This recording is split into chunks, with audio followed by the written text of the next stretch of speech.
Então, gente, boa tarde. Estamos aqui ao vivo. Quem não me conhece, eu sou Isabel De Rose, sou professora visitante no programa de pós-graduação em antropologia da UFAL. Na verdade, eu estou aqui só para abrir mesmo essa aula inaugural, que a gente está convidando a professora Sônia Maluf. A Sônia é professora na UFSC e na UFPB, e ela trabalha principalmente na área de antropologia do urbano e do contemporâneo, com vários temas, mas principalmente pessoas, sujeito, antropologia da saúde, gênero e teorias feministas. A Sônia foi minha professora também no mestrado e no doutorado, então é uma pessoa que eu admiro muito em vários sentidos e estou bem feliz de recebê-la aqui. Queria agradecer, né, no meu nome, no nome do programa, por ela ter aceitado esse convite. E aí, o título da aula inaugural é Antropologia em Tempo Real, Urgências Etnográficas na Pandemia. E o que eu combinei com a Sônia, assim, eu vou desativar os comentários, por enquanto, só para a gente conseguir se concentrar na fala dela.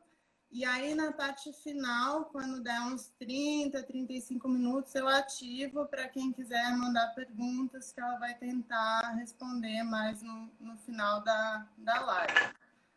Então, para não me estender muito também, quero agradecer mais uma vez e passar a palavra para a Sônia.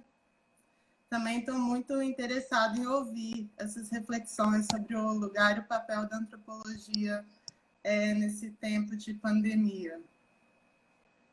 Então, só estou me ajeitando aqui, eu achei melhor colocar um fone de ouvido, só um minutinho.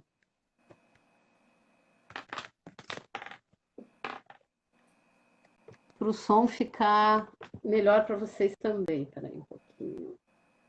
Tá funcionando? Tá me ouvindo? Então, eu estou. Tá. Então, legal. Queria começar, então, dando boa tarde, né? Todas e todas que estão aqui nos ouvindo, em especial a Isabel, porque pelo convite, queria agradecer a Isabel pelo convite, né? E também a coordenação do PPGAS da UFAL, professora Débora Lembrante também, em especial. E eu fiquei feliz pelo convite, a gente já tinha conversado um tempo atrás sobre a possibilidade de fazer uma aula inaugural, mas presencial, né? Felizmente, nesse momento não é possível. E eu acho que, enfim, estou um pouco apreensiva com a ideia de dar aula pelo Instagram. Espero que a nossa conexão funcione, que a gente consiga ficar ligadas até o final, né? Então, o tempo é curto, vamos lá. Acho que a gente não tem mais que 60 minutos online, né? E, bom, primeira coisa é que essa não é uma aula como as outras, né? Que eu estou acostumada a dar. A primeira vez que eu dou aula, dou uma live no Instagram, mas ela também não é como as outras porque ela tem como objeto um acontecimento que atinge todos nós, né? Todas nós, tanto os nossos sujeitos de pesquisa, quanto nós como antropólogas e antropólogas. E ela acontece em meio a esse acontecimento, né? Que é a pandemia de Covid-19.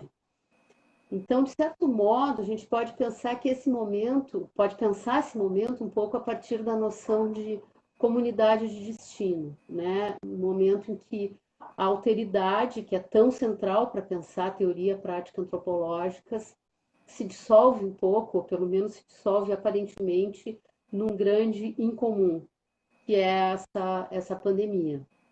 E eu digo aparentemente porque a pandemia que atinge a população humana do planeta não atinge do mesmo modo, né? A quarentena, o isolamento social não acontecem da mesma maneira, as pessoas que adoecem não adoecem do mesmo modo, não são tratadas do mesmo modo e não morrem do mesmo modo. Então, a gente pode dizer com tranquilidade que a pandemia de Covid-19 é eminentemente social, tanto nos efeitos sobre a vida e a morte, quanto sobre as relações sociais, a subjetividade, os modos de vida, né? E não são apenas os nossos frágeis sistemas de saúde que uma epidemia desse porte acaba colocando em evidência, mas também ela evidencia as enormes desigualdades sociais, né? Mas o vírus está aí, ele é o nosso incomum nesse momento. E o título dessa aula, ela fala em tempo real. e fala em urgência. Então, a questão do tempo e das temporalidades são fatores fundamentais, que são fatores fundamentais numa situação de emergência sanitária, como a que a gente está vivendo, se tornam também importantes para se pensar o que pode a antropologia nesse contexto e diante da pandemia. Nós estamos lidando com diferentes regimes de temporalidade, né, que vão aparecer, por exemplo, na velocidade de expansão do contágio, na velocidade e urgência das respostas sanitárias e de saúde pública que são necessárias, e também na velocidade com que espaços, blogs, sites, seminários, publicações, essa aula, dossiês de revistas e até disciplinas de antropologia foram criadas durante a pandemia. Até o ritmo e os procedimentos de publicação acabam se suspendendo nesse momento, inclusive para ciências médicas e biológicas, como a gente pode ver, por exemplo, no blog da The Lancet, por exemplo, que é uma revista científica de medicina. E não só nesse blog ou nessa revista, né? Artigos sobre experimentos com medicamentos, cuidados, sintomas, tempo de vida do vírus no ambiente, têm sido publicados em regime de urgência também, para facilitar a troca de informações e a sua circulação rápida no meio científico. E o tempo das respostas, da análise, da compreensão e da ação se confunde com o tempo da experiência, né? Essa é uma questão que eu tenho observado. E o tempo da experiência é também o tempo dos afetos, né? Então, a tristeza pelas perdas, o medo do indeterminado, a incerteza, o luto, a culpa, a solidão, atravessam a gente, atravessam as várias populações, regiões, países, né? Tristeza e medo fazem parte da experiência da doença provocada por um agente com o qual a gente não sabe ainda muito bem como lidar. Mas no caso da experiência brasileira da pandemia, existe um fator a mais, um afeto a mais, né? Existe um fator a mais que é a outra crise, que é ter que lidar com um governo que não governa, que só desdenha da epidemia e das mortes que crescem a cada dia, mas pior, que boicota as medidas de prevenção, de isolamento e tratamento tomadas pelos governos estaduais e municipais.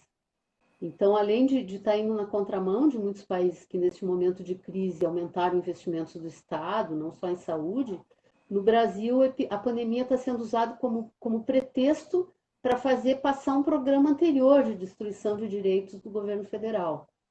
Isso não é obra exclusiva do Bolsonaro, mas é também das forças econômicas que colocaram Bolsonaro no governo.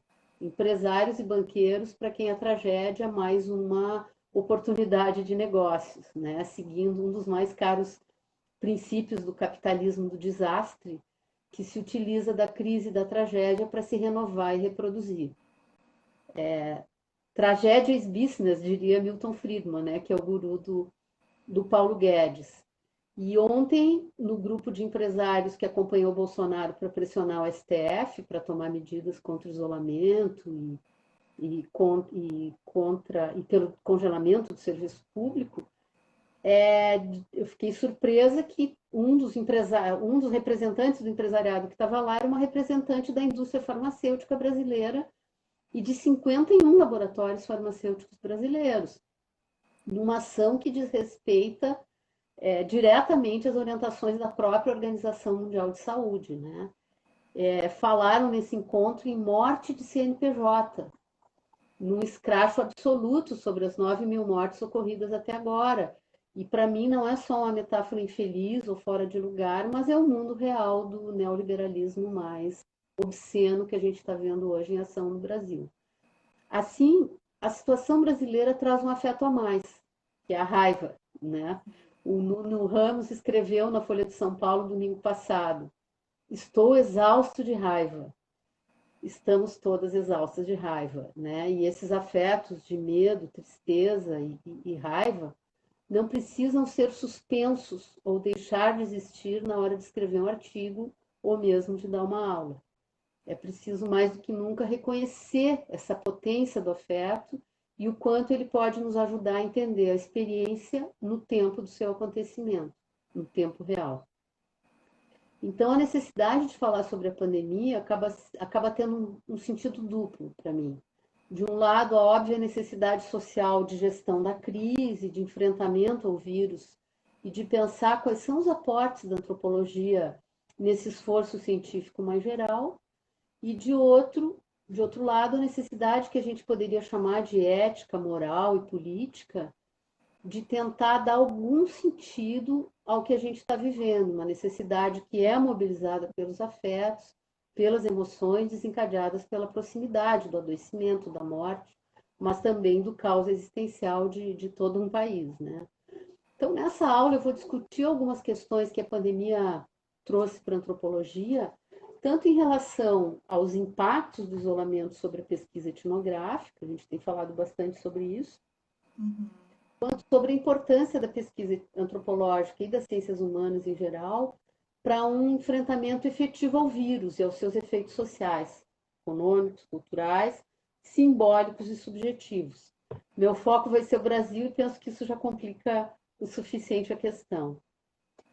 As urgências etnográficas em torno da pandemia têm se tornado visíveis na proliferação de iniciativas de criação de espaços para textos, testemunhos, debates, webinars, promovidos pelos mais diversos organismos, como associações mundiais, nacionais de antropologia, ciências sociais também, e programas de pós, grupos e redes de pesquisa.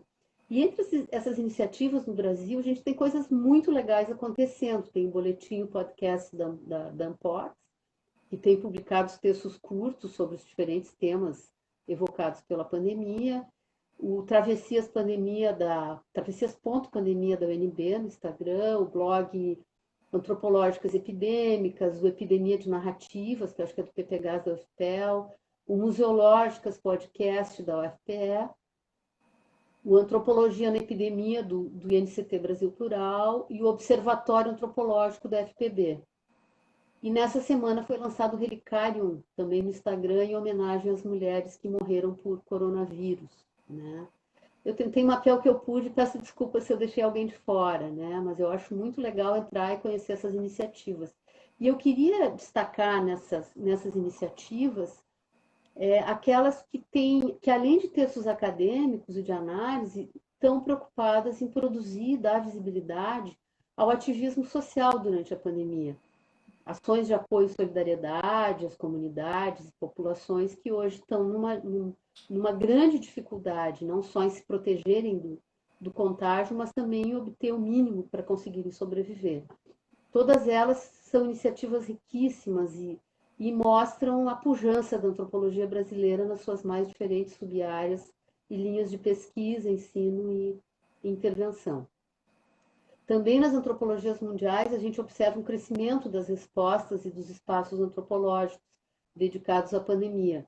Numa rápida pesquisa, eu gostaria de citar os blogs da Universidade de Leiden, da AAA, da American Anthropological Association, da Society for Cultural Anthropology, que está com um trabalho muito legal também, o Somatosphere, que já trabalha com questões de antropologia da saúde médica e está tendo um espaço, um fórum específico sobre a pandemia, os Pandemic Diaries, da American Ethnologist, assim como alguns blogs que já eram dedicados a epidemias anteriores, como o Epidemic Response Anthropology Platform e o Ebola Response Anthropology Platform. Toda essa produção, em parte decorrente de pesquisas etnográficas anteriores, em parte feita no tempo real da epidemia, nos coloca algumas perguntas. O que é específico, o que de específico a antropologia pode dizer e trazer sobre esta epidemia? Para quem estamos falando? Estamos sendo ouvidas? E por que é importante que sejamos ouvidas? Essas perguntas não são novas. São perguntas que o campo da antropologia da saúde no Brasil tem se colocado há décadas. Há décadas a gente tem insistido na importância da pesquisa etnográfica e qualitativa no campo da saúde, para entender de forma mais consistente os processos sociais, né, do adoecimento e da cura, para a gente conseguir avaliar e subsidiar boas políticas públicas de saúde, voltadas às populações que estudamos, né? Falou-se muito na mídia sobre a primeira vítima de coronavírus no Brasil. depois se descobriu uma vítima anterior, mas a história, essa primeira história, ela permaneceu. E ela é muito falada, né? Uma empregada doméstica que teria contraído o vírus de um casal que acabara de voltar do exterior. O fato dessa história circular bastante, ser mencionada, inclusive por especialistas epidemiologistas, entrevistados na mídia, por exemplo, como um exemplo das diferenças sociais na letalidade do vírus, mostra que existe um reconhecimento, sim, da dimensão social da pandemia, inclusive pelo pessoal que é do campo das biomédicas.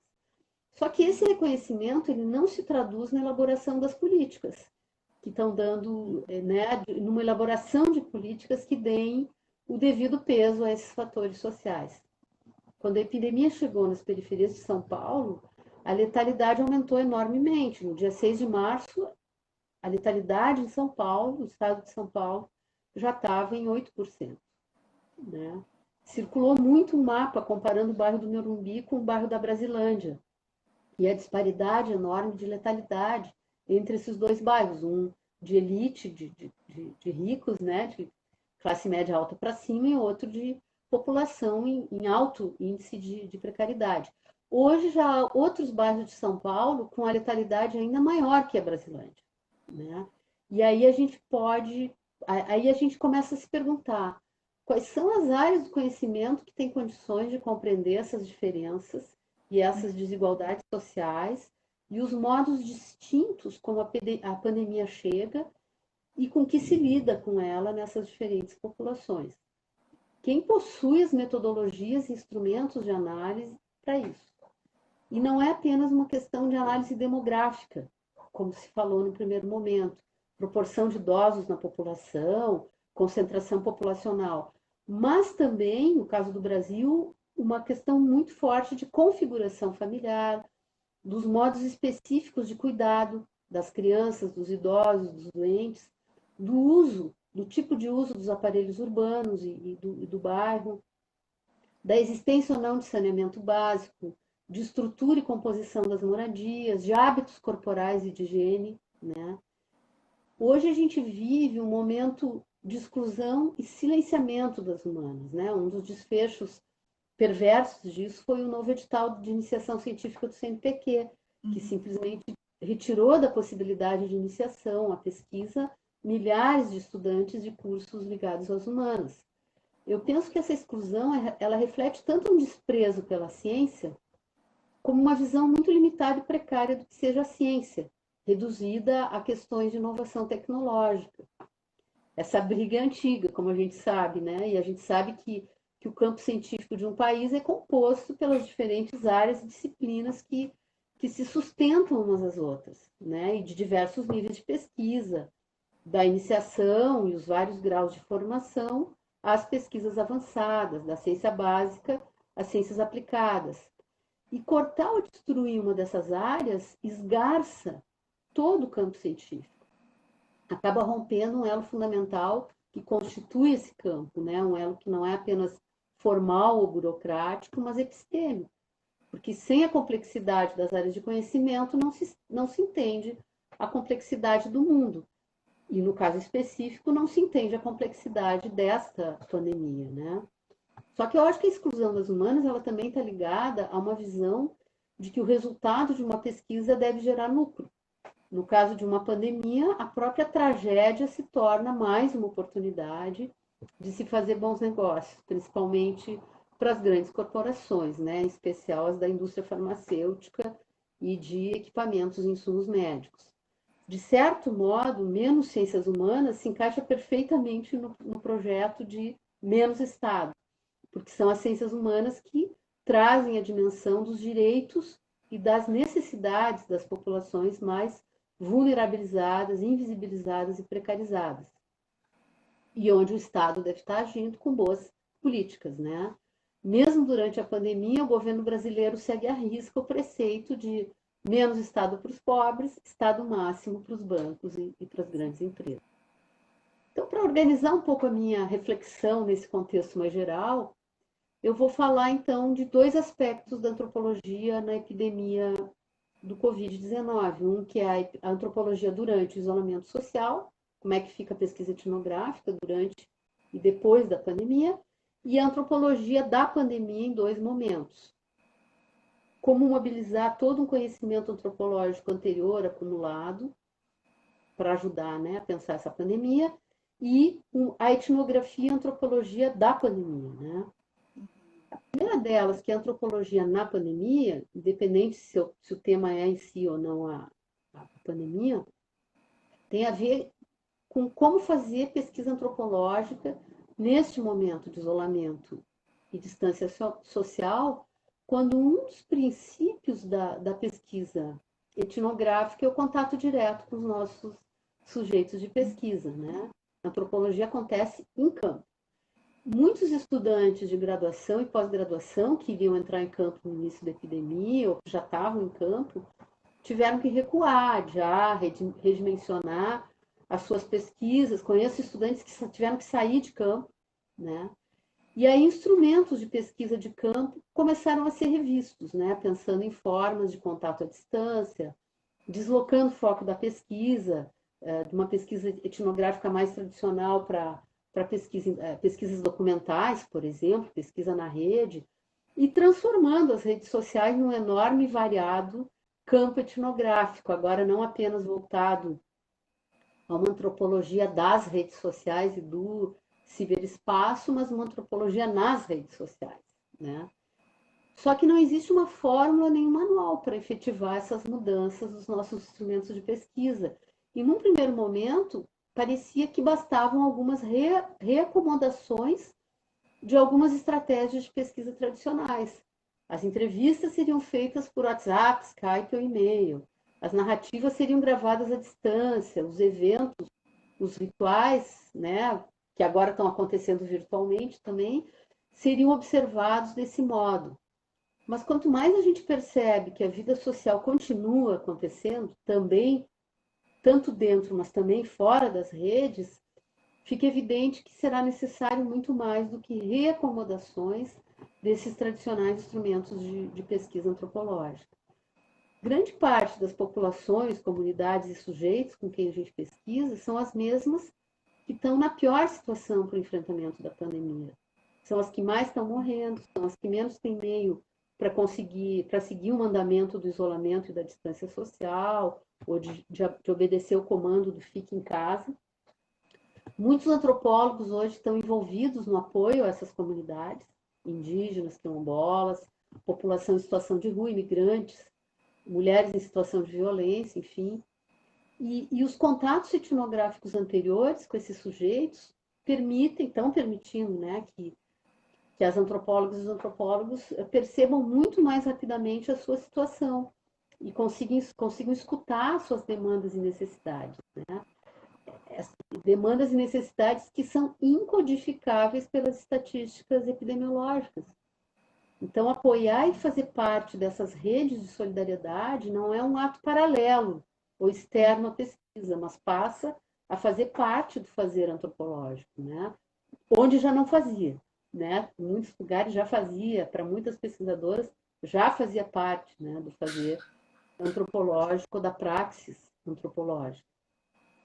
As diferenças, outro aspecto de fazer antropologia agora é que as diferenças e condições desiguais de se fazer antropologia, a pesquisa antropológica também precisam ser enfrentadas. Então, cortes de bolsa, precariedade de vida e sustento dos estudantes de graduação e pós, desigualdade de gênero, né? Uma pesquisa recente mostrou que durante a pandemia os homens pesquisadores aumentaram consideravelmente a sua produção intelectual e as mulheres diminuíram. Estudantes e pesquisadores que têm filhos, pais e mães idosos que precisam de cuidados ou outras responsabilidades familiares, muitas vezes se confrontam com a falta total de tempo e de concentração sequer para ler um texto, né? E lembrando que muitas de nós continuamos com bancas, reuniões, palestras à distância, enfim, né? E as novas, né? Uma outra questão é que as novas difíceis condições da pesquisa etnográfica também evidenciam a importância da etnografia compartilhada. Por exemplo, nossos sujeitos de pesquisa que seriam informantes preferenciais, enfim, numa pesquisa mais tradicional, eles se tornam antropólogos em campo, porque eles estão lá coletando dados, juntando informação, organizando essa informação e mandando pelas redes sociais para os seus contatos antropólogos, para os seus professores de antropologia e por aí vai, no caso de estudantes de licenciatura indígena, enfim, né? Então é um momento em que a ideia de pesquisar não sujeitos, mas de pesquisar com os sujeitos, ela se torna muito forte, né? E de reconhecer que os nossos sujeitos de pesquisa ou os sujeitos com quem pesquisamos são também sujeitos políticos, né? Que têm demandas, necessidades, e essas demandas e necessidades não são extemporâneas no processo de produção do conhecimento antropológico.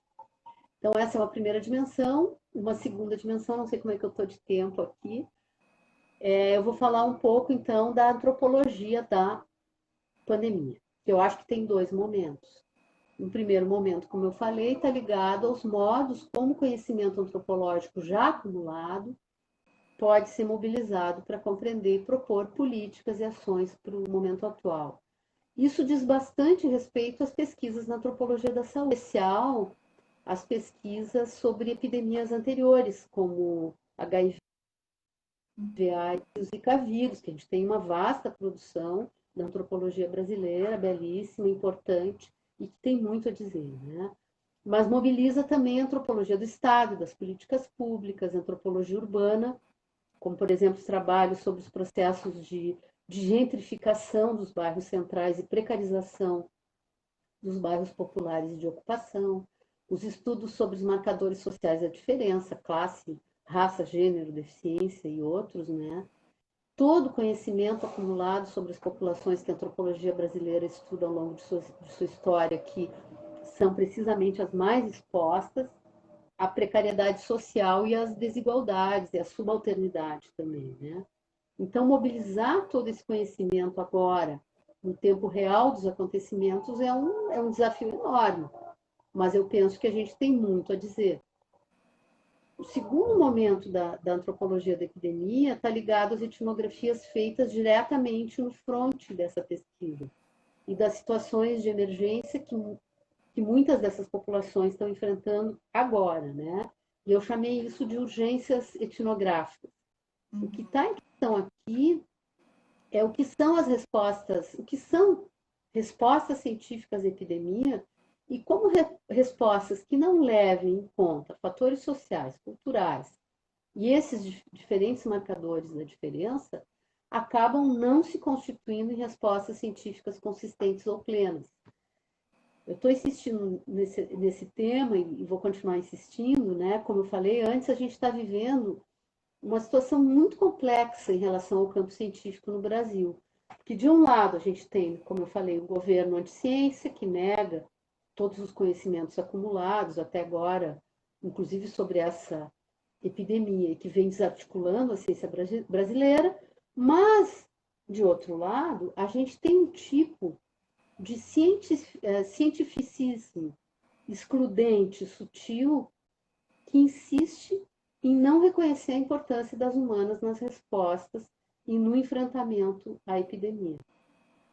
O que leva a respostas precárias e, ao meu entender, fadadas ao fracasso, como a gente já viu em relação a outras epidemias, né? A um fracasso parcial ou mesmo total. O isolamento, por exemplo, depende da adesão, depende das condições sociais para adesão. E quem pode reconhecer essas condições sociais são as ciências humanas, as ciências sociais, em particular a antropologia. Então, o primeiro aspecto da compreensão social da pandemia, foi mencionado antes, é o modo como a desigualdade social e a especificidade de diferentes populações vivem a situação da epidemia, em que o indicador mais alarmante é o crescimento exponencial da letalidade dessas populações. O segundo aspecto são os modos locais de compreensão do contágio e de como lidar com o adoecimento, com as formas de tratamento e com a morte. Esses modos locais não aparecem nos dados quantitativos e nas estatísticas. Aliás, até os dados epidemiológicos são extremamente precários no Brasil. É interessante como na semana passada entrou em cena um ator novo, na produção de dados da epidemia, que são os cartórios, mostrando como o número de atestados de óbito por insuficiência respiratória aguda grave supera em muitos números oficiais de mortos por Covid-19. Né? Então, esse novo ator acaba nos dando informações preciosíssimas para o campo da epidemiologia, né? da pandemia. Também uma série de temas específicos se mobilizam nessa abordagem das sensibilidades e compreensões locais e também do imaginário social frente à pandemia, né? Questões como o negacionismo do vírus, que estiveram presentes em outras epidemias, como a AIDS, nos seus inícios nos Estados Unidos e posteriormente na África, estão presentes nessa epidemia e são reforçadas pela campanha sistemática do Bolsonaro, né? Do mesmo modo, o anseio pela descoberta da cura e a noção do medicamento mágico que entram no imaginário da pandemia, que existem no imaginário em relação a outras doenças, a cura do câncer, a cura da AIDS, né? E é interessante porque a campanha feita a campanha pela cloroquina, feita pelo Trump e pelo Bolsonaro, acabou encontrando, né, um solo nos anseios de solução e de cura imediata. No Brasil, a cloroquina chegou a ganhar o apelido de medicamento do Bolsonaro. Se bem que desde que o Trump recuou sobre o medicamento nos Estados Unidos, nunca mais também se viu o Bolsonaro balançando a caixinha de cloroquina nas aparições dele, né? E junto com as urgências, né, os regimes de temporalidade da pandemia trazem outro desafio, que é lidar com o tempo longo da epidemia. É muito difícil lidar com a ideia de que isso vai durar muito tempo, de que vai ter várias ondas, de que vai haver um longo período de isolamento, de pequenas brechas de retorno a uma certa normalidade, depois retorno ao isolamento de novo, com a previsão de que os medicamentos e as vacinas vão demorar muitos anos, ou alguns anos, para serem inventados, né? Então tem essa outra temporalidade longa que também com a qual é difícil lidar. E tem um tema que acaba atravessando todos esses, que é o da produção de subjetividades na pandemia e nos modos de seu enfrentamento, né? As transformações ou uma suspensão relativa dos imperativos de normalidade, né? Ou a imposição de novos imperativos do que é normal em uma pandemia. Os modos sociais do sofrimento não são os mesmos, né? E não necessariamente, por exemplo, a solidão do isolamento vivida por adultos de classe média, adultos ou idosos de classe média, é o mesmo problema que faz sofrer trabalhadores da periferia obrigados a pegar o ônibus cheio para irem ao trabalho, mesmo durante a pandemia, habitando em moradias precárias, em bairros em que a socialização se dá nas ruas estreitas, enfim. Eu gostaria de ter tido até mais tempo de falar de modo mais estendido sobre o sofrimento e as questões de saúde mental, mas não vai dar. Mas eu queria falar de uma questão que foi o suicídio do Flávio Migliatti, no meio de tantas perdas, né? E como a carta deixada por ele, ilegalmente divulgada pela polícia militar, mas acabou sendo divulgada, né? Como essa carta escancarou uma questão que é o grau de suportabilidade dessa dupla catástrofe que a gente enfrenta no país, né?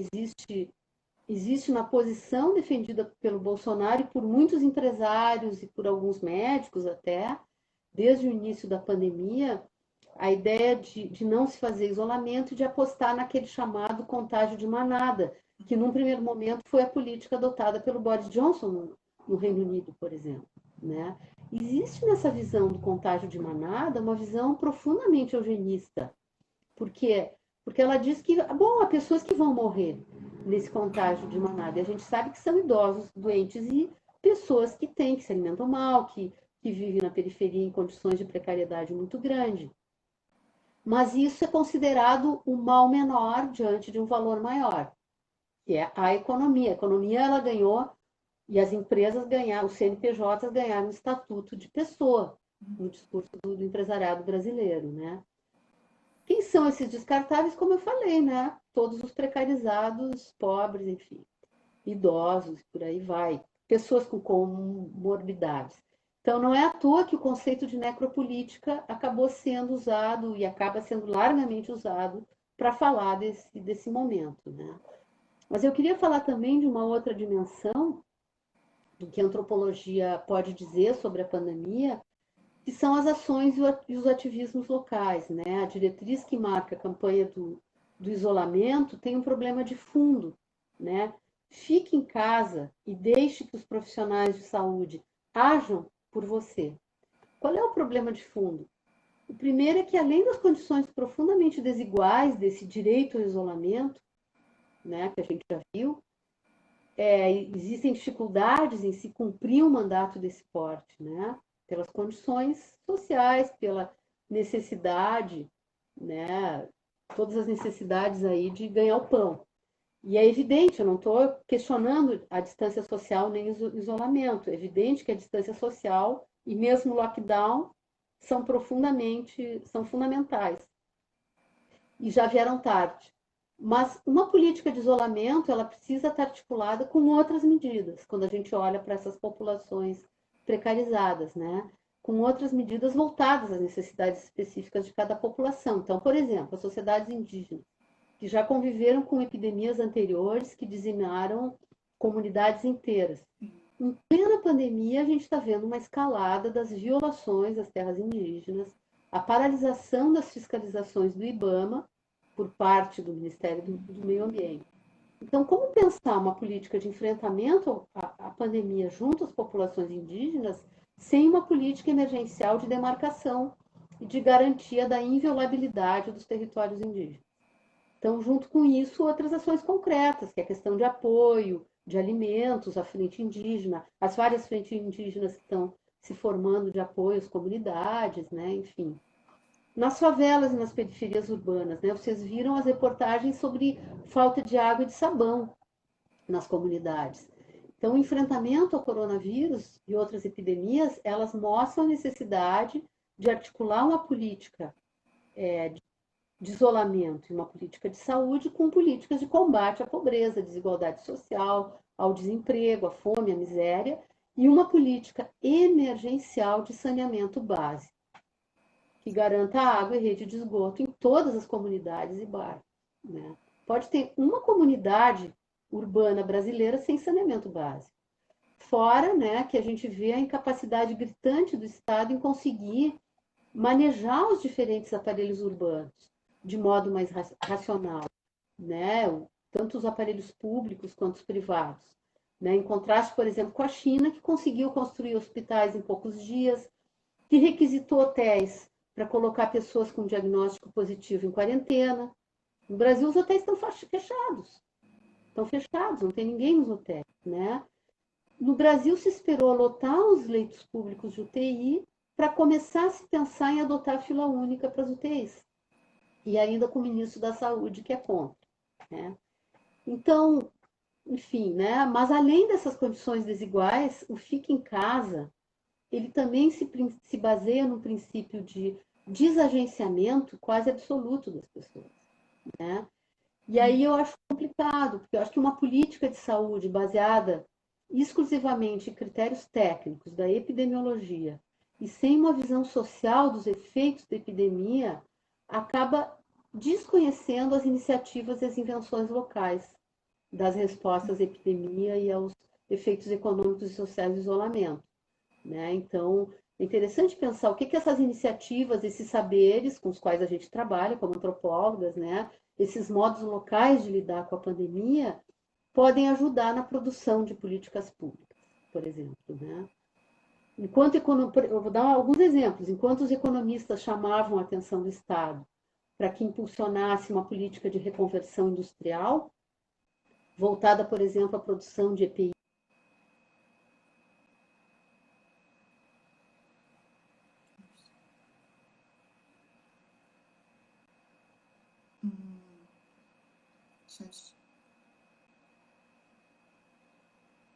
A fala da Sônia travou. Não, desculpa, eu achei que tinha travado, mas. Tá dando? Tá sim. Ô, Sônia, Tá dando para desculpa, só ouvir? aproveitar, só para te falar, eu acho que a gente deve ter uns Tá dando 10, para 15 ouvir? minutos. Tá, eu tô ouvindo sim. Aí, a hora que você quiser que eu ative os comentários, você me avisa. Tá, já tô no final, pode. Já tô me encaminhando bem pro Tá, final, vou tá? ativar aqui, então. Tá dando para ouvir? Tô assim. Deixa eu só fechar aqui, talvez tenha. Então, essa estava falando, né, dessas costureiras que começam a confeccionar pequenos agricultores que passam a entregar alimentos em casa, formando toda uma rede de distribuição da produção agrícola, orgânica e sustentável, as redes de solidariedade, né? Então, por que não potencializar essas agências e iniciativas locais, né? Por que não utilizar justamente todas essas novas, essas formas inventivas locais para usar o que se chama de sinergia, né? Conseguir acoplar políticas públicas eficientes junto a essas iniciativas, né? Não sei se está trancando, se vocês estão conseguindo me ouvir. Eu tô ouvindo super bem. Eu acho que travou um pouquinho, Tá, um pouco antes, mas agora tá. tá bom. Então, finalizando, quer dizer, por que não montar comitês interdisciplinares de enfrentamento em cada cidade, né? A gente sabe que esse foi um debate forte, e aí a gente em vários outros campos aí da saúde, e infelizmente parece que a pandemia ela está servindo de espaço para que reemerja com força uma visão de saúde, de política pública exclusivamente centrada nessa dimensão biofarmacomédica da saúde pública, né? E eu acho que isso é bem preocupante. E por fim, já finalizando, o futuro, né? Eu acho que é preciso pensar no pós-pandemia, é preciso pensar em como vai ser a vida social depois da pandemia. Eu acho interessante dar uma olhada no que está acontecendo em Wuhan, na China, que eles já estão começando a viver o pós-pandemia, a recriar os rituais de normalidade, tentar entender os vários discursos que estão aparecendo aí, né, tanto do grande empresariado quanto de diferentes forças políticas sobre como vai ser o depois. Então a gente vê aí a questão do home office, da telemedicina, da educação à distância, do transformar o precário, ensino remoto em ensino à distância e tal, e ao mesmo tempo tu tem forças políticas como a extrema-direita na Europa, eu vi essa semana um artigo sobre isso, pronto para um novo baby boom branco, né? Com todas, já que houve uma mortalidade muito grande na Europa, eles estão preparando um novo baby boom branco com todas as consequências, né, em relação, inclusive um enorme recuo em relação às conquistas feministas, como o retorno das mulheres às casas, múltiplas maternidades, priorização dos homens no emprego e por aí vai. Ao mesmo tempo, circulam discussões sobre o esgotamento do capitalismo, eventualmente um pouco ufanistas, mas enfim, esgotamento dos modelos energéticos, de produção tecnológica, a proposta holandesa de decrescimento mundial, político, econômico e de estilo de vida pós-pandemia. São programas, projetos, utopias pós-distópicas que começam a se formular no horizonte. Também aprofundamentos da cena distópica com os programas neofascistas estendo em vários países, né? E talvez, então, seja o momento do nosso campo de começar a pensar o que seria uma imaginação antropológica radical neste momento que pressagia rupturas nos modos de vida, de existência e de estar juntos. Então, eu convido vocês para a gente pensar isso juntos também. Obrigada. Vou finalizar por aqui. Não, queria agradecer mais uma vez a Sônia, assim, muito bom poder te ouvir, né? Enfim, acho que realmente tem muita coisa para pensar, assim, enfim, eu acho que uma das questões que eu fiquei pensando logo no começo, assim, foi o quanto realmente essa pandemia mostra a complexidade da saúde e doença e como não se restringe a um evento biológico, né? Você falou vários aspectos, desigualdades sociais, outras temporalidades, os modos de gestão locais dessa pandemia, que eu acho que estão sendo muito invisibilizados, né? E também eu acho que uma outra questão, e pensar qual o lugar e o papel da antropologia dentro desse contexto todo, assim, que passa por repensar e reinventar os nossos modos de viver pesquisa, né? Tem muitos alunos e alunas que estão vivendo isso agora, então foi ótimo você ter falado sobre o assunto. E, de fato, o que a antropologia tem para contribuir? Não sei, agora apareceu aqui, a Sônia falou que não está conseguindo me ouvir. Alguém mais tá dando para ouvir? Da, Para mim, a tua fala parece um pouco cortada, eu não sei se para todos. eu acho que talvez seja um problema um pouco Eu estou vendo umas de perguntas conexão. aqui, acabei de ver uma pergunta da Soraya. Se precisamos considerar mais seriamente a necessidade de remunerar nossos interlocutores. O Rafa Rogério, outra live para as perguntas.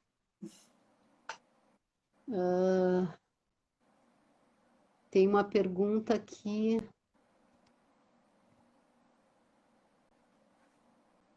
Eu não consegui te ouvir muito bem, Bel. Não sei se fizeste uma pergunta. Não, eu Parece meio estava mais cortada a fazendo um transmissão. comentário geral mesmo. Assim. Não sei o que fazer para resolver. Isso a gente somos as duas iniciantes, gente. Eu tinha esquecido de falar isso no começo, então desculpa por qualquer problema técnico. Mas eu acho que eu vou deixar a Sônia comentar as questões que estão aparecendo. Eu acho que talvez, Sônia, assim, eu tinha só feito alguns comentários, enfim, assim, mas. Não, você não está me ouvindo, né? Deixa eu tentar ir para talvez seja o meu celular.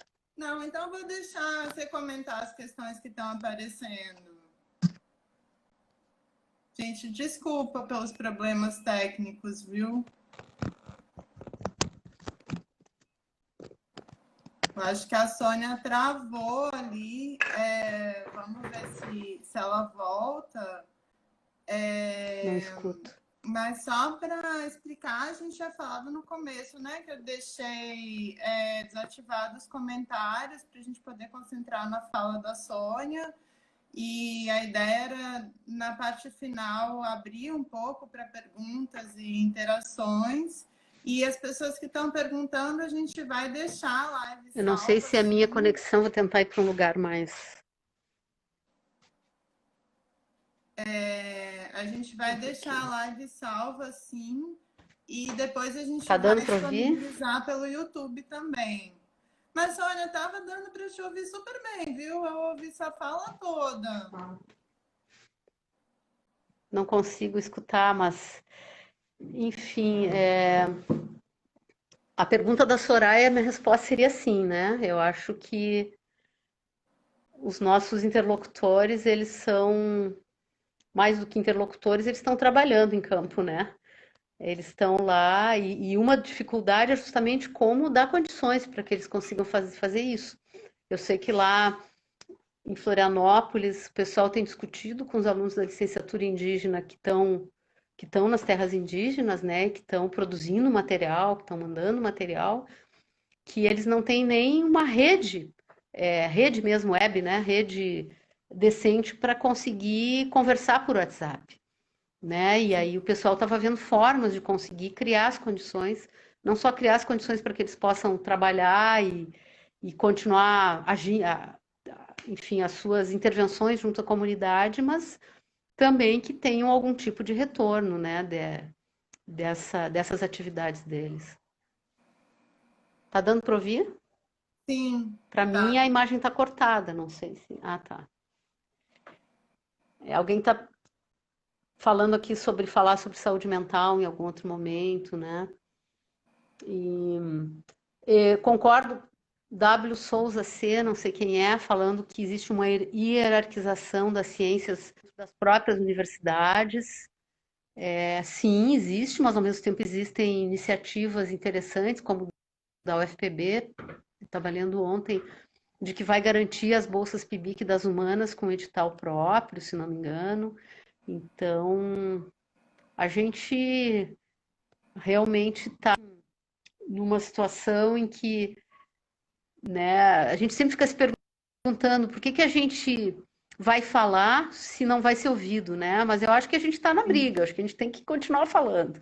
Em algum momento, um que outro vai nos ouvir, né? Então,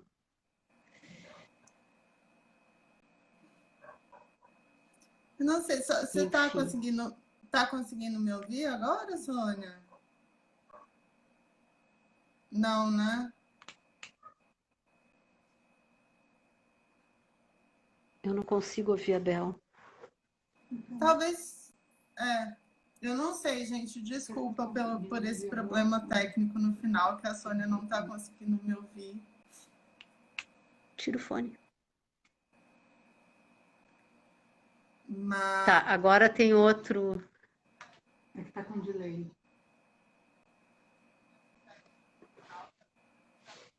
Agora eu tô te ouvindo. tá? Tá com Ah, delay, pronto. tá?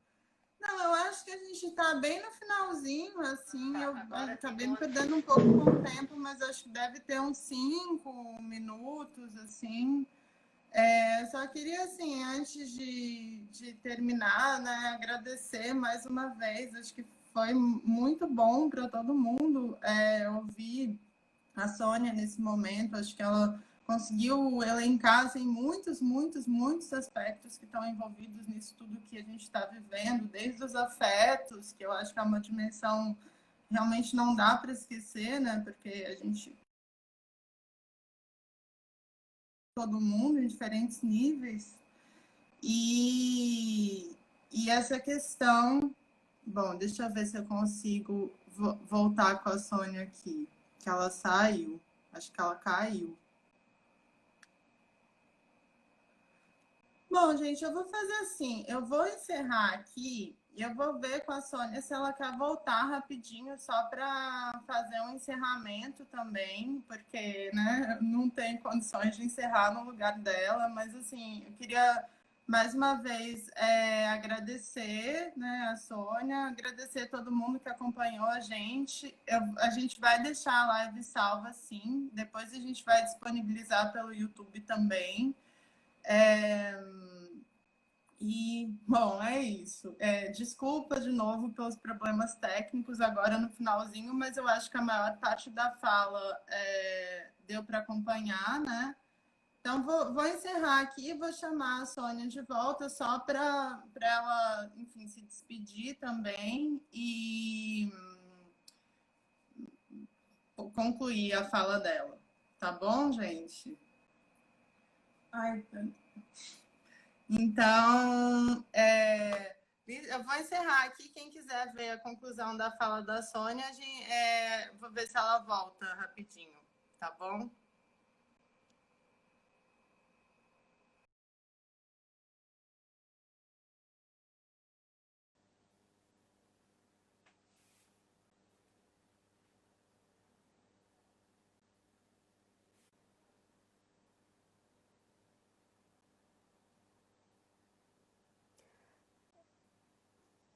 Estou só esperando a.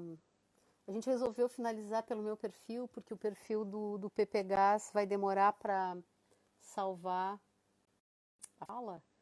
Então a gente resolveu entrar pelo meu. Só estou esperando a Bel voltar para poder chamar ela. Só um minutinho. Mas se quiserem ir colocando algumas questões, ou eu não sei como é que funciona essa coisa de perguntas, eu acho que tem que ser por escrito. Mas foi muito legal, assim, gostei de ter. Eu nunca tinha falado pelo Instagram. Eu achei que pudesse fazer pelo computador, como é o Skype, Zoom, mas não, tem que ser pelo celular mesmo. E tive que dar uns pulos no final, porque eu senti que estava começando a trancar.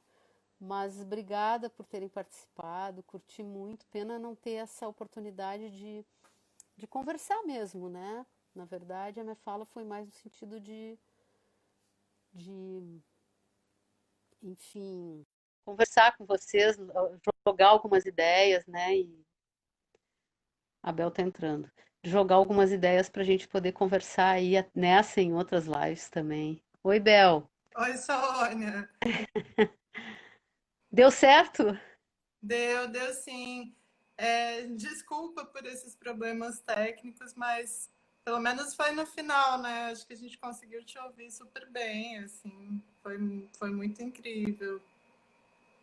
Eu não consegui ouvir a tua fala inteira. Trancou para mim, não sei o que houve, eu não consegui ouvir. Então, Não, na verdade eu estava só tentando comentar alguns pontos do que você tinha colocado, assim, tá ouvindo bem agora? pô, Não, eu estava comentando um pouco que eu acho que para mim, assim, logo que essa pandemia começou, ficou evidente como a questão da saúde e doença vai muito além do biológico, né? E aí eu acho que na sua fala você trouxe vários aspectos chave, assim, que são as desigualdades sociais, os afetos, as temporalidades, as formas locais de gestão, assim, acho. E também uma questão que eu concordo totalmente que a gente não pode ignorar, que é esse contexto político atual do Brasil. uhum, E eu acho também, fiquei pensando como, na verdade, tudo isso evidencia uma série de assimetrias que elas já estavam aí, mas que agora, né, estão sendo potencializadas, como as assimetrias sociais e as próprias assimetrias entre campos científicos também. E uma outra coisa que eu tinha comentado era que eu achei muito bom que você falou sobre esses desafios mais práticos de repensar a etnografia nesse contexto, porque de fato a gente está lidando com vários alunos e alunas que estão nesse momento, né, de repensar suas pesquisas frente a esse cenário e frente a um cenário que eu acho que você pontuou muito isso, a gente não consegue prever quando a gente vai retornar a uma normalidade, né? Então, enfim, acho muita coisa muito legal para pensar. Eu estava só comentando mesmo, assim, algumas. é uma coisa que a gente estava conversando com minhas colegas que orientam muito trabalho em etnologia indígena e não se, enfim, acham que os alunos daqui a pouco vão ter que ir a campo mesmo, porque senão, enfim, né? E aí uma coisa que eu estava pensando é por que não conversar com essas comunidades para viabilizar a pesquisa de campo com quarentena. Por exemplo, um estudante vai para uma terra indígena, eles montam um espaço para ele ficar durante 15 dias em quarentena, quando ele chega lá, e depois desses 15 dias ele pode começar a pesquisa, né? Então, teria um período de entrada em campo em que a pessoa vai ter que ficar em quarentena, porque se deslocou, mesmo que tivesse aqui em isolamento, no momento que pega um ônibus ou um carro ou se desloca, está correndo risco do contágio, né? Chegou na comunidade indígena, fica em quarentena por um período, sem ter contato com ninguém. As pessoas deixam umas comidas, deixam algumas coisas ali, se vira por um tempo, né? É uma forma de proteger essas populações com quem a gente pesquisa, né?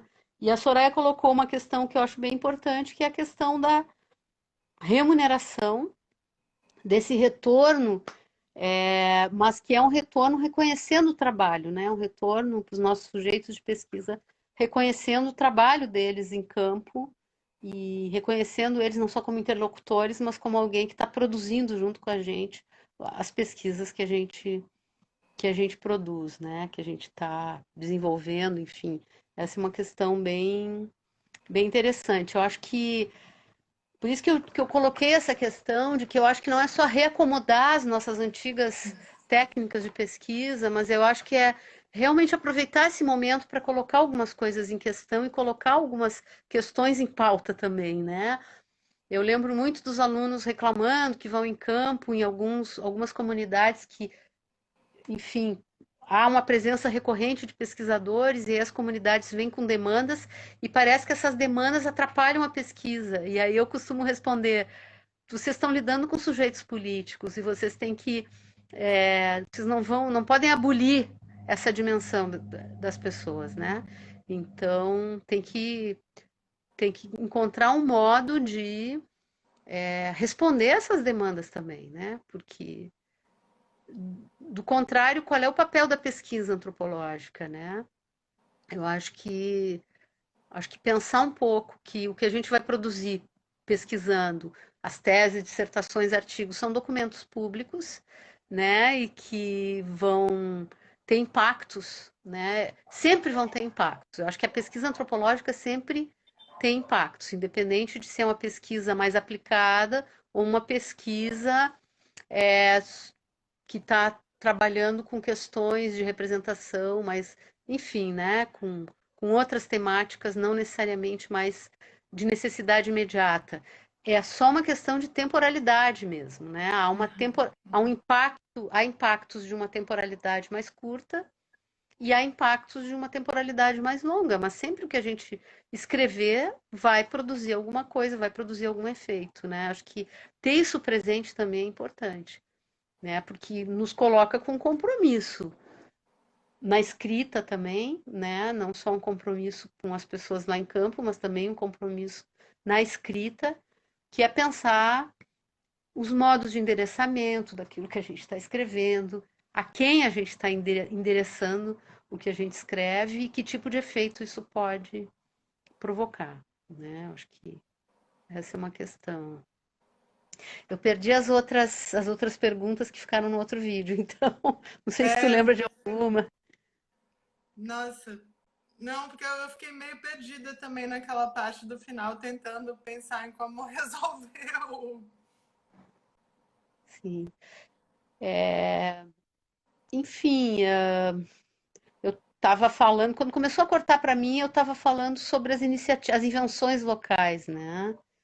E essas invenções locais eu acho bem interessantes. Ah, tem uma pergunta do Glauco aqui. Sim, Gostaria de perguntar para a Sônia como você enxerga a imaginação antropológica radical frente às rupturas que estão colocadas a partir da pandemia. Então, foi um desafio que eu coloquei para vocês, né? Vamos usar a nossa imaginação antropológica, porque depois de um evento desses, que alguns têm definido como um evento crítico, né? A partir da discussão da Vina Das, e eu acho que não só um evento crítico, mas um processo de transformação de subjetividades também. Eu acho que tem algo se produzindo no interior da pandemia em que o depois, todo mundo está falando do depois, né? Desde coisas muito amplas, do tipo nada será como antes, até questões muito pessimistas, do tudo será como antes, nada vai mudar, as coisas só vão piorar, né? E eu acho que cabe a gente também exercitar essa imaginação antropológica, que para mim é a partir daquilo que a gente percebe que está se produzindo, né, como formas criativas, né? Dei alguns exemplos, as redes de solidariedade, economia solidária, como a economia solidária se disseminou, né, das mais variadas maneiras nesse momento. Lembrei do MST entregando 1 tonelada de comida, né, de arroz, enfim, de coisa da produção deles para populações, né, que estão necessitadas. Então, tem coisas acontecendo que eu acho que cabe a gente olhar e, a partir disso, conseguir vislumbrar como potencializar isso, como isso poderia dar o tom de outras possibilidades pós-pandemia, né? A Holanda fez um pouco isso, eu acho muito legal. As pessoas, essa proposta da Holanda de decrescimento não serve para o Brasil. Não, vamos lá, vamos ver por que que não. Porque o que eles estão propondo não é um decrescimento geral, tipo, acaba com a indústria, acaba com tudo. Não, eles estão propondo exatamente decrescer onde existe excesso, né? Então, a questão da matriz energética, a questão da produção industrial de automóveis, de coisas de larga escala, com obsolescência programada e por aí vai. Então, pensar hoje pensar hoje uma perspectiva crítica do que se tinha e do que se tem em termos de capitalismo, de neoliberalismo danoso, né, em todas as formas, e a gente está vendo isso no campo da saúde de uma maneira muito clara, né, muito evidente. é uma dimensão, né, da crítica antropológica, mas tem uma outra dimensão da imaginação antropológica, que é enxergar o novo e conseguir, ou não só o novo, mas aquilo que não se via, aquilo que não, por diversos motivos, ao qual nunca foi dado visibilidade, né? Que se prefere não enxergar, que se prefere que não esteja na mídia, que se prefere que não esteja nos discursos aí públicos, né? Mas enxergar isso e dar potencialidade para isso e colocar perguntas, né? E se isso se disseminar, e se isso. Um outro exemplo que eu ia dar e que não deu tempo é algumas comunidades da periferia de várias cidades, acho que começou no Rio, se não me engano, não sei se foi no Alemão, depois foi para Paraisópolis, eles estão fazendo auto-organização de Sim. base. Então, tem uma comunidade que, inclusive, está com todo um sistema de organização interna, com delegados por rua. Esses delegados por rua são, cada um é responsável, digamos, por 25 casas, e eles passam nas casas, eles atendem as demandas, eles levam essas demandas para um comitê mais amplo, auto-organização, né? Então, imagina uma situação dessas politizada, imagina a potência disso depois da pandemia para pensar a organização popular, para pensar outras formas de política participativa, né, de democracia participativa que podem se multiplicar e podem se reproduzir em cidades, em vários planos aí, não só no plano de um bairro, mas de uma cidade, enfim, né? Então, eu penso que usar um pouco a nossa imaginação antropológica, e eu falo radical no sentido de. Esse radical ele tem vários sentidos, né? Um sentido que é pensar etnografias radicais também, no sentido de pensar, de dar muita importância para aquilo que está acontecendo lá na ponta, né? Com os sujeitos que a gente pesquisa, e dar visibilidade a isso, mas também de pensar essas experiências como experiências de ruptura, né? Que no momento que elas ganham alguma visibilidade, que elas se multiplicam, elas podem significar experiências importantes de ruptura, né? Então, pensar um pouco a antropologia como vislumbrando modos de transformação social, porque não adianta eu chegar aqui e dizer assim, as populações que a gente trabalha são as mais precarizadas, as mais vulnerabilizadas, as mais isso e aquilo, e na hora de fazer antropologia, parece que a gente não está fazendo uma antropologia que ajude também a transformar essa situação, né? Então, é uma antropologia crítica e uma antropologia mais radical, uma antropologia que também pensa nessas rupturas, né? E não só enxerga, mas potencializa, vamos dizer assim. Não sei, Glauco, se eu te respondi, mas enfim. Teve, não sei se tu viu, mas teve, na verdade, teve mais algumas perguntas agora, assim, eu vi uma questão que já tinha aparecido, que talvez fosse interessante, mas também, assim, fica à vontade para a gente não se estender, né, assim, a hora que você estiver bem para Tô você, bem, tô tranquila aqui, tô em casa, isolada aqui. que apareceu uma questão que já tinha aparecido antes sobre a questão da saúde mental e do adoecimento nesse contexto, e também apareceu uma outra questão sobre o feminismo num contexto pós-pandêmico, o lugar e papel do feminismo. E acho que a Érica Quinaglia perguntou sobre. Eu não vi a pergunta inteira, na verdade, mas acho que tinha a ver com a questão da pesquisa em ciências humanas e do papel dessa pesquisa. Uhum. Então, o feminismo é muito profético, né? O feminismo, ele fez rupturas no plano da academia, rupturas epistêmicas que hoje as pessoas estão descobrindo e achando que estão fazendo, né? Mas o feminismo já tinha feito lá atrás. O feminismo brasileiro avisou, né? O feminismo disse ele não. E a esquerda ficou cheia de dedos, a esquerda ficou achando que, não, não sei, será, né? E, bom, a gente avisou, né? Que mais?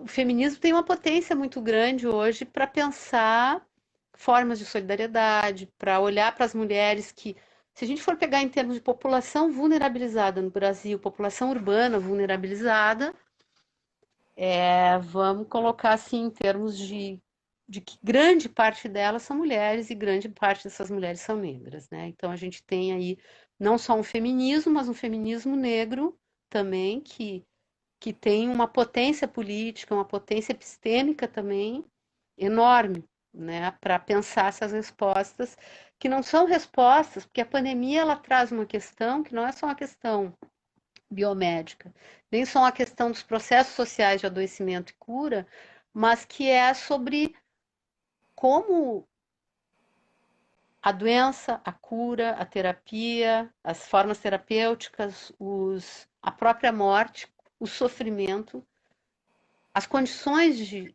fazer frente ao sofrimento, as condições de não entrar, de enfrentar a possibilidade de morte, como elas são desiguais, né? Tudo isso é muito desigual. E quem vive da maneira mais precarizada tudo isso são mulheres, mulheres negras, né? A maioria, a maior parte da população brasileira precarizada está um pouco nessa categoria, né? Nessas duas categorias, e aí eu acho que o feminismo tem muito a dizer, né? Tanto no sentido da denúncia e do entendimento, da compreensão dessa condição, mas também no sentido de ouvir essas mulheres e traduzir isso em formas políticas, né? De organização, de auto-organização, né? Porque quando eu falo feminismo, não estou falando só no feminismo da academia, mas estou pensando no feminismo de um modo muito, muito elástico, muito amplo, assim, de pensar também as formas com que essas mulheres se organizam nos seus locais de moradia, para construir redes de solidariedade, de apoio. Para mim isso é feminismo também, né? Então, e no campo da saúde mental eu vejo muito forte assim, é um momento de muito sofrimento, né? Um momento de muito sofrimento porque ele envolve tudo isso, ele envolve perda, envolve luto, envolve incerteza, envolve uma sensação de que nada será como antes mesmo, né? De desestabilização muito grande. E no caso do Brasil, o que eu falei, é uma grande impotência diante do que é dito, diante do que é feito por parte desses senhores da morte aí, né?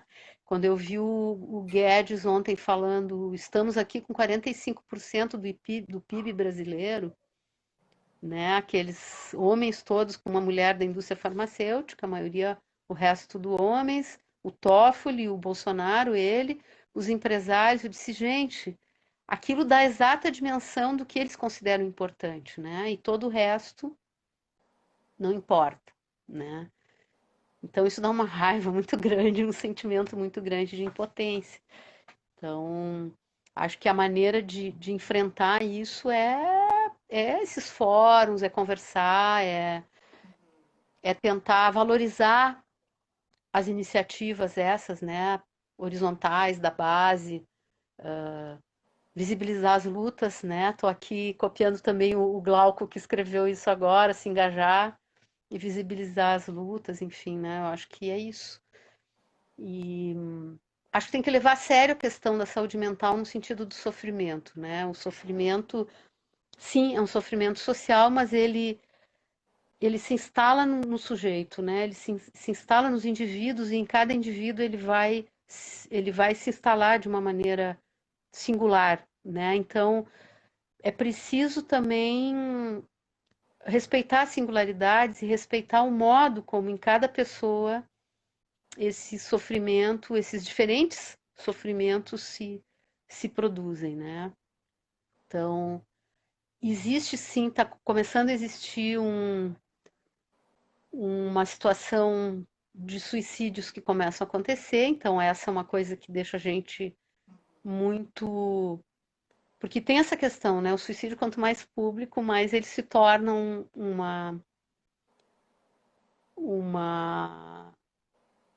caminho, vamos dizer assim, né?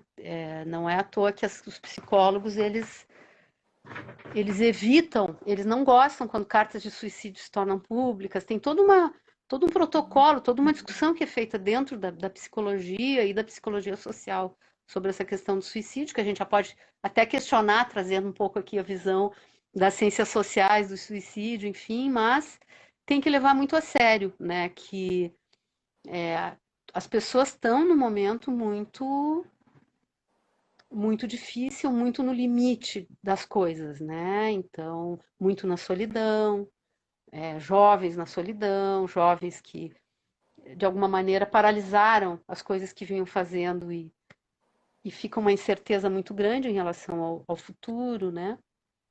Então, acho que tudo isso tem que ser levado muito a sério.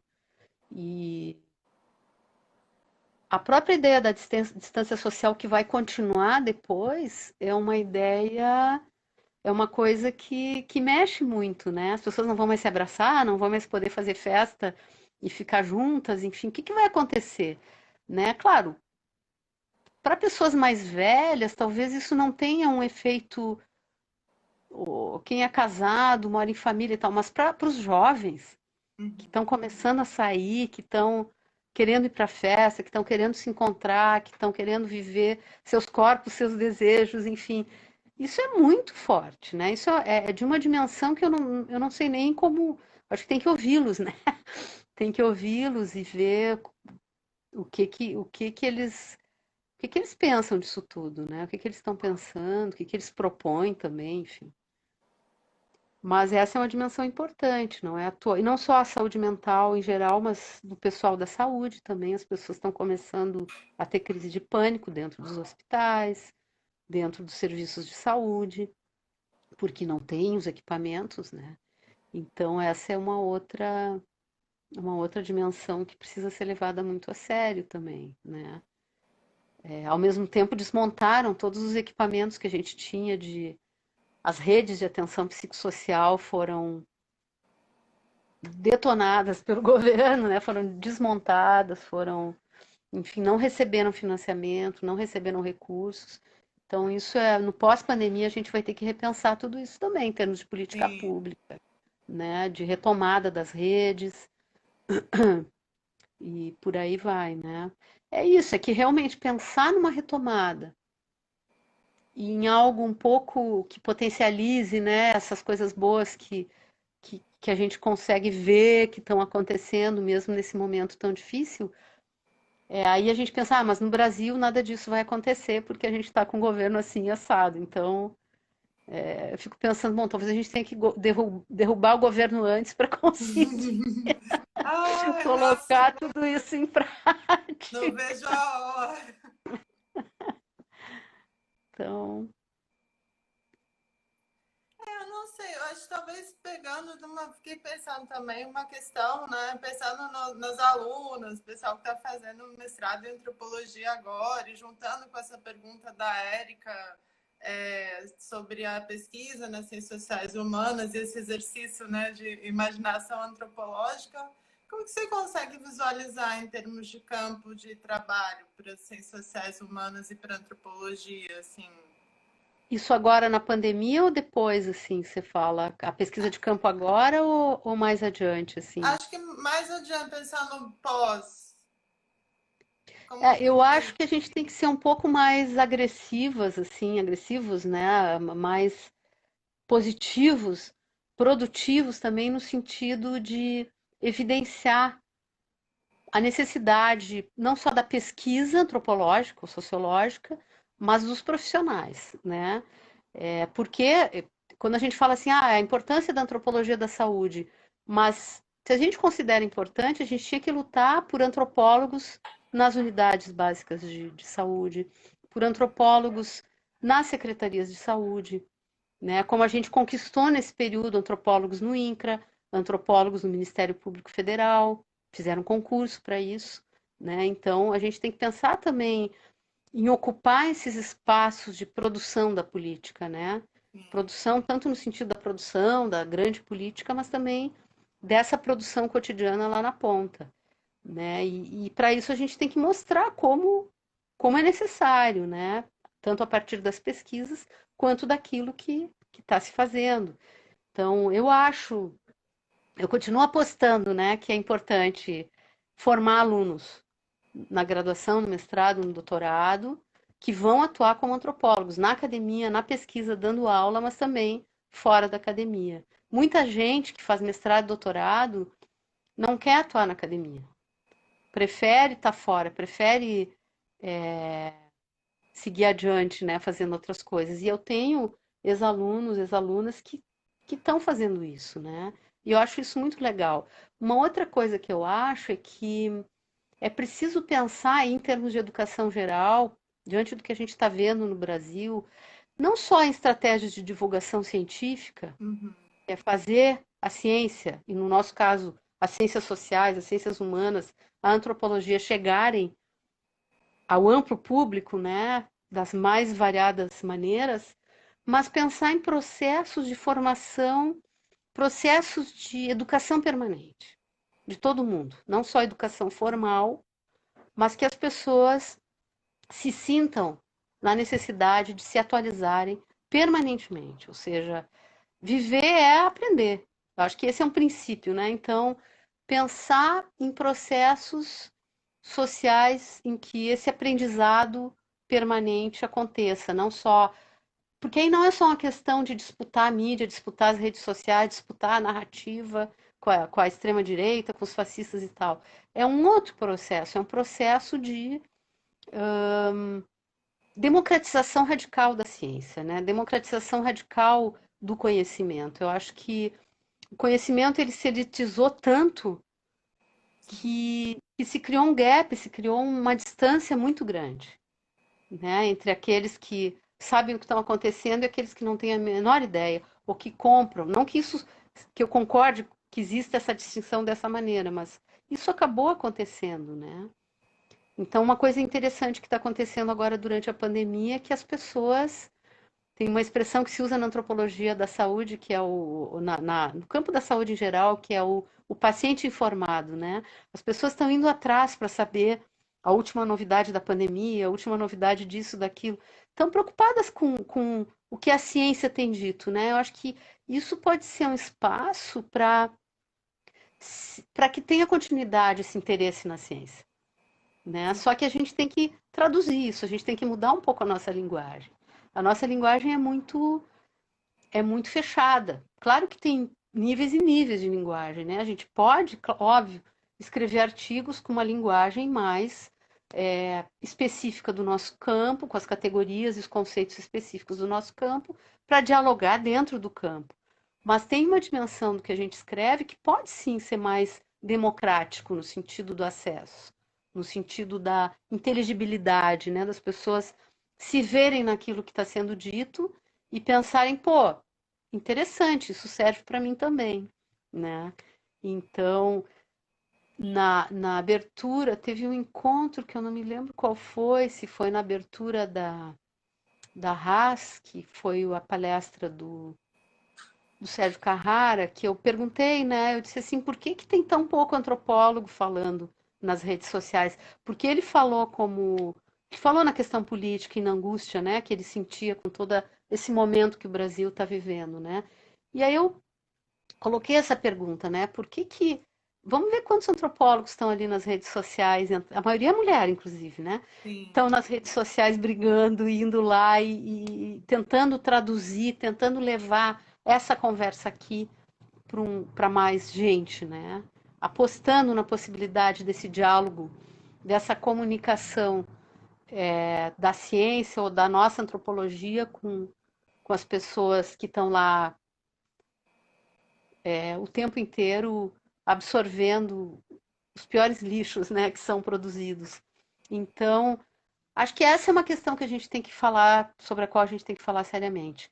Um exemplo assim, o Rogério Azizi conhece bastante esse exemplo, não sei se ele está na linha ainda, é como, por exemplo, tem uma ciência, tem uma área do conhecimento que investiu muito em divulgação científica nas últimas décadas, são as neurociências, né?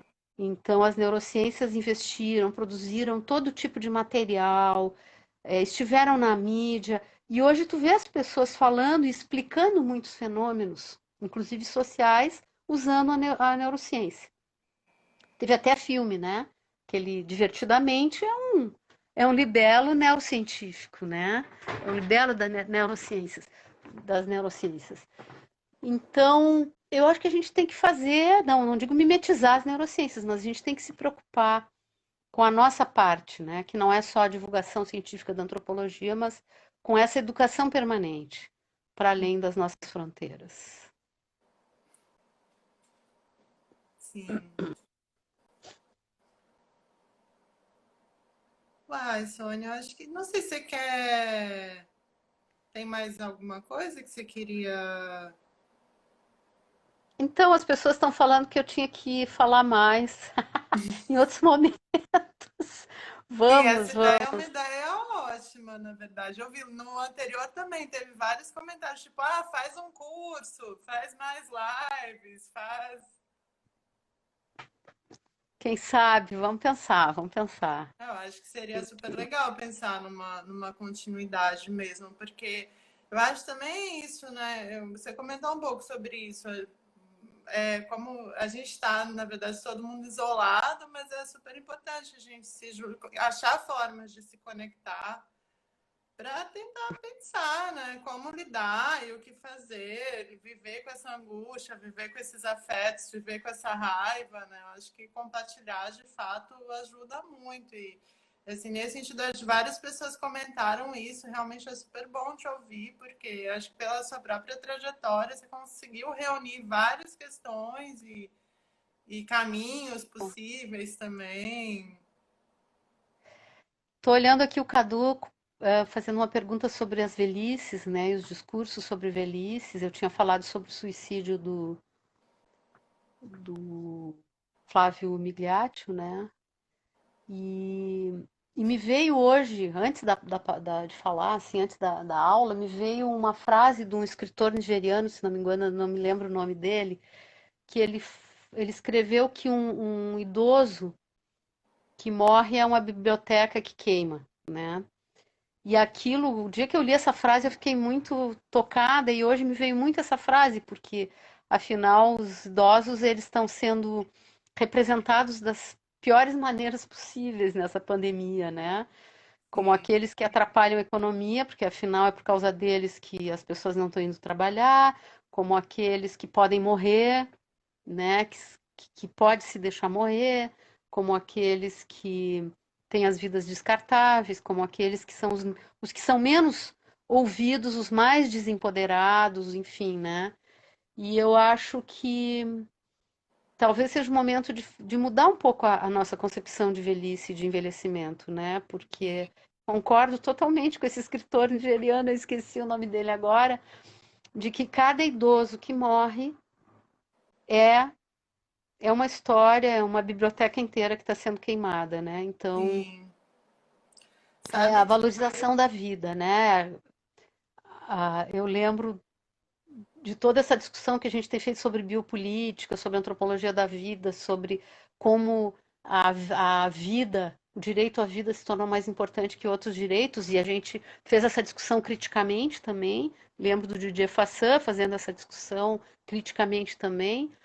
Mas de alguma maneira bateu na nossa porta, né? E aí o direito à vida e a ideia do que seja pensar no direito a viver essa vida, né? No direito a ter uma vida vivível, como diz a Butler, né? O que políticas de coabitação e do viver juntos que a gente tem e e, e que distribuição democrática a gente tem dessa possibilidade, eu acho que é uma questão que a gente tem que começar a se colocar, né?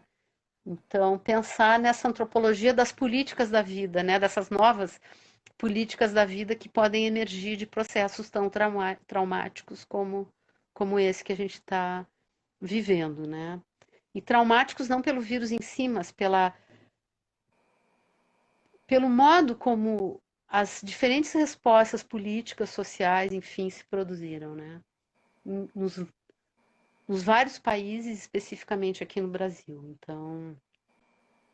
Então acho que a gente tem muita coisa para pensar, né? A gente tem muita coisa para dizer, muita coisa para conversar e muita coisa para pensar também. Acho que fica a ideia aí de nos encontrarmos em outros momentos. sim, acho que seria uma ótima. Podemos podemos pensar numa segunda edição, continuidade, acho que seria super bom.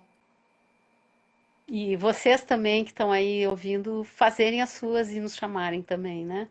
Eu queria muito Sim, ouvir cada um de vocês sobre o que vocês estão pesquisando e como vocês estão vendo esse momento todo. É isso? legal. Eu achei super interessante. Você estava comentando sobre esse escritor nigeriano. Eu ouvi uma coisa muito parecida no meu campo lá com os Guarani em Santa Catarina, que uma das pessoas que eu mais trabalhei, que foi o Geraldo, falava exatamente isso. Ele falava, para a gente os anciãos são como uma biblioteca viva. Ver como em outros contextos tem realmente uma outra dimensão de valorização da ancestralidade, das pessoas idosas. E acho que, entre muitas outras coisas que a gente tem que repensar, eu super concordo que essa é uma delas. Assim, acho que é uma questão que está, enfim, precisa de fato ser muito repensada na sociedade que a gente vive. Uhum, legal. É, Eles têm muito a nos ensinar, né? Agora tô falando dos Guarani também, dos indígenas em geral. sim. Então, tá. Vai, Sônia, pronto. Então, eu queria te agradecer mais uma vez por você ter topado esse convite. Acho que foi realmente muito bom poder fazer esse diálogo. Te agradecer também em nome do programa, assim, e vamos, né, a gente continua conversando sobre essa possibilidade de uma continuidade. E a live que está lá no perfil do PPGás vai ficar salva e depois a gente vai disponibilizar também pelo YouTube, divulga, né? Assim que tiver lá no ar a gente divulga. E só para reforçar também o que eu falei no início, que realmente assim você é uma pessoa que eu admiro muito em vários sentidos, assim, tanto produção acadêmica mesmo, mas a postura pessoal e política, assim, acho uma referência super importante na minha trajetória. Obrigada, obrigada. E gostei muito do convite de poder trocar contigo nesse momento. Obrigada mesmo. Foi um momento muito legal. Que E bom. E vamos obrigada continuar, né? também a todo mundo que acompanhou. Desculpa mais uma vez pelos problemas técnicos, que somos todas novatas nesse mundo virtual. Mas acho que foi muito bom, funcionou super bem. Uhum. Funcionou, né? Deu certo. Conseguimos até fazer um segundo tempo aqui, né? Pronto, aí, Sônia, se você quiser no final, quando você encerrar o vídeo, vai aparecer uma opção se você quer excluir ou deixar salvo. Aí, se você deixar salvo, ele fica por 24 horas e tem como a gente conseguir baixar também, para Vou depois fazer. Tá bom. Então tá. Beijo pra vocês. Obrigada, gente. Obrigada a todo mundo. Tchau. Bom fim de semana. Tchau, obrigada, boa noite.